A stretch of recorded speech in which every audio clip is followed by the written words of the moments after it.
Hari ni aku nak tunjukkan power bank Anker ini for Apple, Samsung and more. Yang boleh charge bukan sahaja phone, laptop pun boleh.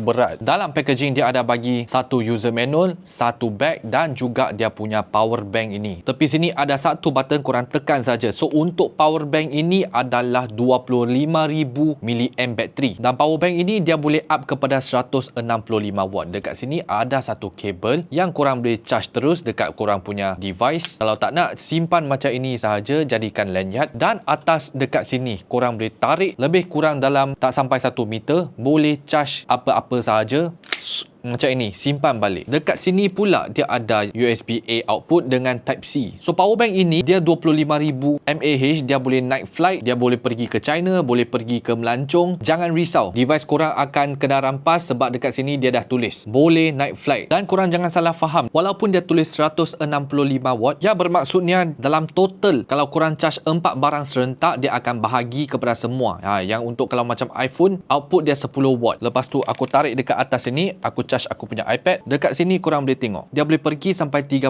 watt untuk aku punya iPad. Lepas tu iPhone aku 8 watt. Dan sini ada C1, C2, C3 dan juga A. Sini ada satu Type-C lagi, sini ada satu USB-A lagi. Korang boleh charge 4 barang dengan serentak. So dekat atas sini kan dia magnet tau. Masa korang simpan, okey, macam ni, tekan saja.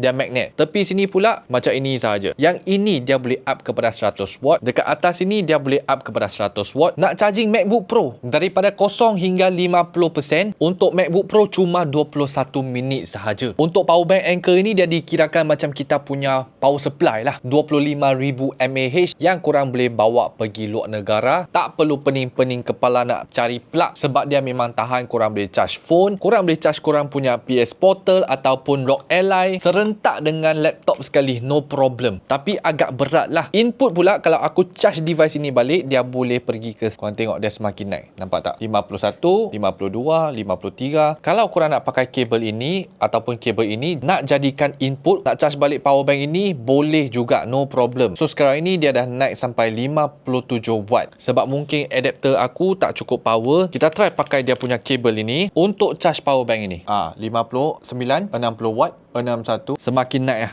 63 watt. Okey, tengok dia punya peratus dekat sini, 16.72345667%. Nak charge full untuk power bank ini cuma hanya 1 jam 42 minit, dia semakin naik lah, sangat laju juga. Dia ada dua warna pilihan, satu adalah warna perak, satu adalah warna ini. Jenama branded daripada Anker. Okey.